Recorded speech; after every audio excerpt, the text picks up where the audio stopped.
کہ جو لوگ اللہ کے نافرمان ہیں انہیں زنجیروں میں جکڑ کے جہنم کی آگ کی طرف دھکیلا جائے گا اور کہا جائے گا انہو کان لا یؤمن باللہ العظیم، اے اللہ اس کا جرم کیا ہے کہ اس کو آگ میں پھینکا جا رہا ہے، اللہ ہم سب کو محفوظ رکھے۔ اللہ کہے گا یہ دو بہت بڑے جرم کر کے آیا ہے، ایک خالق کا حق اس نے ادا نہیں کیا اور ایک مخلوق کا حق ادا نہیں کیا۔ خالق کا حق کیا تھا؟ لا یؤمن باللہ العظیم، وہ اللہ جو عظمت والا ہے یہ اس کے وجود پر، اس کی توحید پر ایمان نہیں رکھتا تھا۔ اس کا یہ دعویٰ تھا کہ ہم خود بخود وجود میں آتے ہیں، خود بخود سارا نظام چل رہا ہے، کوئی چلانے والا نہیں ہے۔ اس سے آپ اندازہ لگا لو کہ اللہ کی نظر میں ان سائنسدانوں کی کیا ویلیو ہے جو کہتے ہیں کہ یہ کائنات آٹومیٹیکلی وجود میں آئی ہے۔ اللہ کی نظر میں ان کی 2 ٹکے کی ویلیو نہیں ہے۔ بہت بڑا جرم ہے، بنانے والے کا انکار کر دیا۔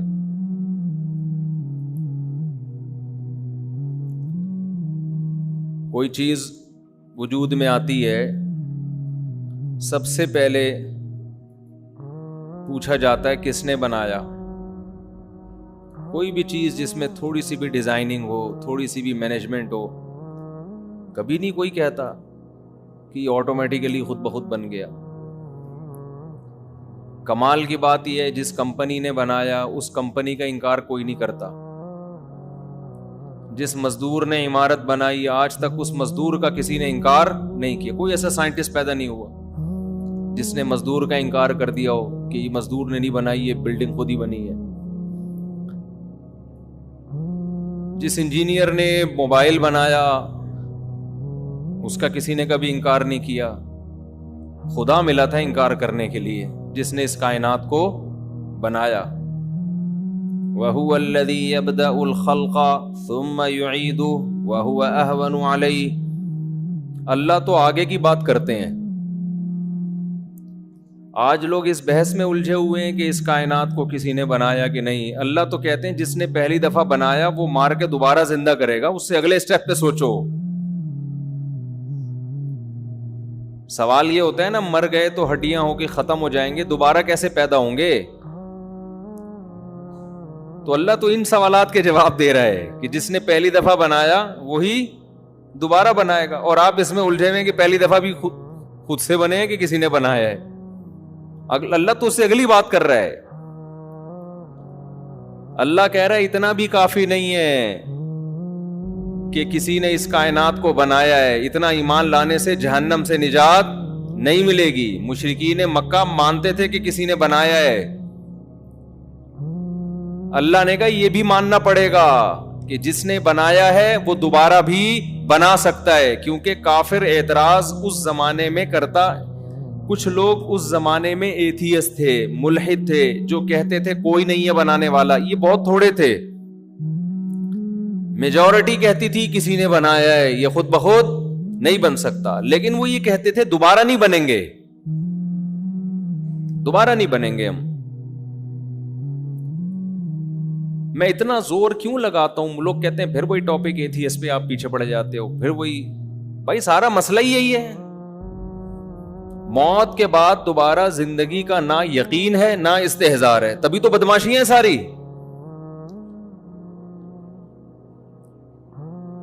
دیکھو آپ کو پتا ہو کہ 50-60 سال کے بعد میں نے وہاں سیٹل ہو جانا ہے۔ لوگ جاتے ہیں نا، امریکہ جاتے ہیں جاب کے لیے، سعودیہ جاتے ہیں، ان کو پتا ہے یار 60 سال میں ریٹائر ہو کے ہم نے کہاں آنا ہے؟ پاکستان آنا ہے۔ تو تیاری شروع کر دیتے ہیں نا، یار یہاں پہلے سے دکانیں خرید کے رکھو، ہوٹل بناؤ، کیونکہ ہم نے بالآخر ریٹائر ہو کے آنا کہاں ہے؟ پاکستان موو کرنا ہے، فیملی ہماری وہیں ہے، قبر تک کے لیے جگہ دیکھ لیں گے۔ تو بھائی ہم نے موو کر کے آنا پاکستان ہے واپس، تو ہم یہیں پر سیٹلمنٹ کے لیے یہاں پر جو ہے نا، میں نے بہت سے لوگ دیکھے ہیں سعودیہ میں جاب کر رہے ہیں، یہاں پراپرٹی خرید رہے ہیں۔ کیوں؟ بھائی یار جتنے بھی سال ہو 50-60 سال کے بعد تو بالآخر ہم نے کہاں جانا ہے؟ تو پیسہ یہاں بھیج رہے ہیں یار، بحریہ ٹاؤن میں 2 پلاٹ لے لو، 2 ناظم آباد میں لے لو، سنا ہے نیا ناظم آباد پانی میں نہیں ڈوبا، صحیح ہے نا؟ تو قرآن میں جو بار بار کہتا ہوں نا، موت کے بعد زندگی، ملحدوں پہ رد کرنا شروع کر دیتا ہوں، لبرل لوگوں پہ رد کرنا شروع کر دیتا ہوں. بھائی مسئلہ ہمارا سب سے بڑا یہی ہے، آخرت پر یقین استحضار ہو جائے نا تو ہمارا لائف اسٹائل خود بخود چینج ہو جائے گا. دنیا کو مسافر خانہ سمجھنے کے لیے تیار ہی نہیں ہو رہے ہیں. تو میں مثال دے رہا تھا، سعودی عرب میں ایک آدمی جاب کر رہا ہے، سعودی عرب میں ایک آدمی جاب کر رہا ہے، بہت سے لوگ جاب کر رہے ہیں، تو وہ یہیں پراپرٹی خریدتے ہیں نا. ایسے بھی لوگ ہیں، ایک صاحب جاب کر رہے تھے، وہ انجینئر تھے، یہاں انہوں نے بیکری بنا لی کہ یار ریٹائرمنٹ کے بعد میں کسی کمپنی میں بطور انجینئر تو لگ نہیں سکتا، تو کوئی تو بزنس ہونا، بیکری بنائی انہوں نے، وہ دبا کے چلا رہے ہیں، بیکری بہترین چل رہی ہے. وجہ کیا ہے اس کو پتا ہے، بھائی 60 سال کے بعد میں نے جانا کہاں ہے؟ پاکستان.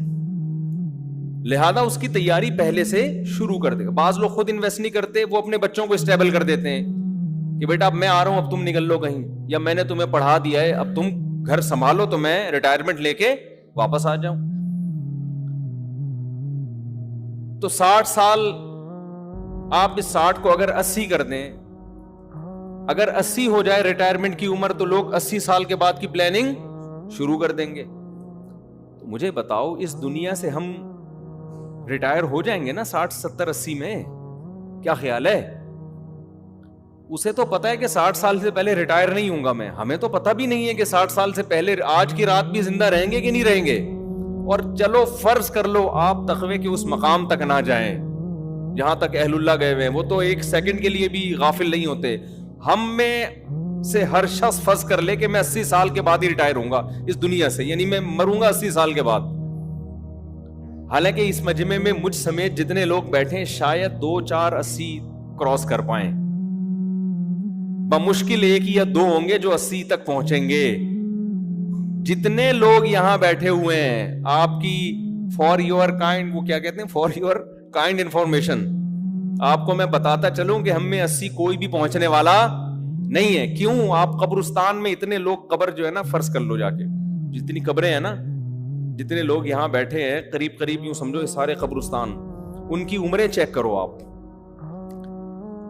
100 قبروں میں ایک بھی آپ کو 80 والا نہیں ملے گا. 1000 میں شاید 2 4 مل جائیں جو 80 کراس کیے تھے انہوں نے، 1000 میں بمشکل 2 یا 3 ایسے ملیں گے. میں نے یہ کام کیا ہے، میں ہوائی بات نہیں کر رہا. قبرستان میں میں نے سروے کیا ہے کہ یار یہ قبر پہ جو تختیوں پہ جو ایج لکھی ہوئی ہے کہ کب کتنے سال میں ان کا انا للہ ہوا تھا، تو 70 75 40 35 30 65، بہت زیادہ 71 72، بہت تھوڑے 71 72 کے ملیں گے. 80 کے آپ کو ایسا لگتا ہے کہ قبرستان 80 سال پہلے تھا ہی نہیں. بہت کم ملیں گے 80 کے آپ کو. اور صحیح بخاری کی حدیث بھی ہے، صحیح حدیث ہے، بخاری کی ہے یا مسلم کی، مجھے یاد نہیں رہا. اعمار امتی ما بین 60 الی 70. آپ صلی اللہ علیہ وسلم نے فرمایا میری امت کی جو عمر ہے وہ 60 سے 70 کے درمیان ہوگی، یعنی میجورٹی 70 کراس کرنے سے پہلے مر جائے گی. یہ نبی نے 1400 سال پہلے فرمایا تھا، اور قبرستان میں جا کے دیکھ لو آپ کو یہ حدیث آج بھی بالکل نظر آئے گی کہ بالکل نبی نے صحیح فرمایا تھا.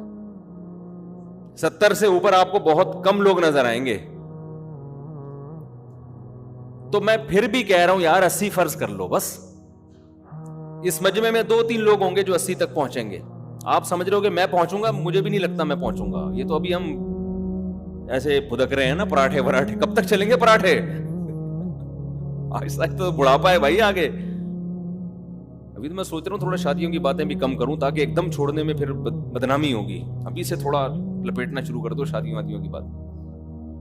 ابھی سے نا تھوڑا سا ہاتھ ہلکا رکھو. ابھی تک تو کرنٹ ہے تو بڑی شادیاں وادیاں چل رہی ہیں، تو پھر ایک دن آئے گا کہ یار شادی کی بات کرتے ہوئے بھی آدمی کو غصہ آئے گا، بولے گا یار کوئی اور بات کر بھائی، تو کیا شادی لگائی. یہ سب کے ساتھ ہوتا ہے. تو 80 سال جو ہے فرض کر لیتے ہیں کہ میں اور آپ سب کب تک رہیں گے زندہ؟ 80 سال. یار آپ سعودیہ میں ہو, آپ کو یہ ہو کہ 80 سال کے بعد ریٹائر ہو جاؤ گے, آپ 30 سال پہلے سے پلاننگ کرنا شروع کر دیتے ہو. سارا کبھی بھی سرمایہ, کوئی بھی پاگل آدمی ایسا نہیں ہے تاجر جو سارا پروفٹ کھا جاتا ہو. کبھی دیکھا آپ نے؟ سارا پروفٹ کباب برگر اور اس میں اڑا دیتا ہو. کچھ نہ کچھ کوئی پراپرٹی لے لیتا ہے, بھائی کپڑے بنا لے گا, گاڑی, میرا بیان سنا ہوا ہوگا تو گاڑی اچھی رکھ لے گا, بیوی اچھی رکھ لے گا, کپڑے اچھے رکھ لے گا, کہاں اچھا لے گا. اس کے بعد اگر 20 دفعہ بھی میرا بیان سنا ہوگا پھر بھی جو بچے گا کہے گا یار چلو صدقہ بھی کر لیا, اب پراپرٹی لے لو نا. یہاں تو ہم بھی کہتے ہیں کہ اب لے لو, بچوں کے لیے کچھ بچا لو. اس اسٹیج پہ تو ہم بھی کہتے ہیں بھائی اچھا کھا لیا, اچھی گاڑی بھی ہے, اچھا پہن لیا, اچھی بیوی بھی ہے, اب بچوں کو پڑھا بھی دیا, اب جو بچ رہا ہے اس میں سے صدقہ بھی کرو اور باقی پراپرٹی لے کے ڈال دو تاکہ مرنے کے بعد بچوں کے کام آ جائے. تو لوگ مرنے کے بعد کیا, مرنے سے پہلے اپنے لیے بھی پراپرٹی لے کے ڈال دیتے ہیں, ہمارے کام آ جائے گی.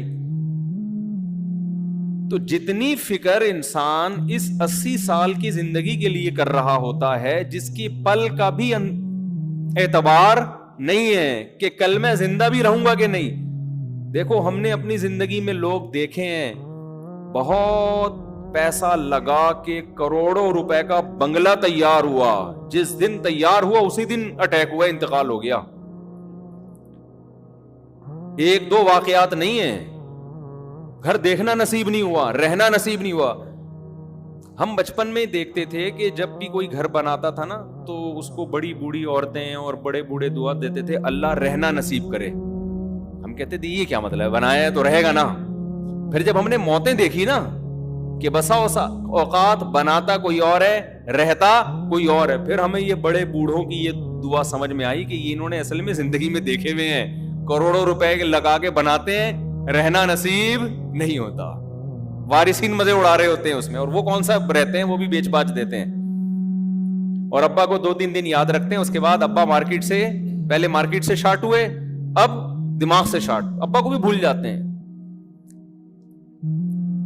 اور جتنا بڑا گھر ہوگا ابا اتنی جلدی آپ کے دماغ سے نکلیں گے, کیونکہ جتنا انسان کا پاس پیسہ ہوتا ہے نا ابا اما کو اتنی جلدی بھولتا ہے. غریب آدمی پھر بھی یاد رکھ لیتا اپنے ابا کو.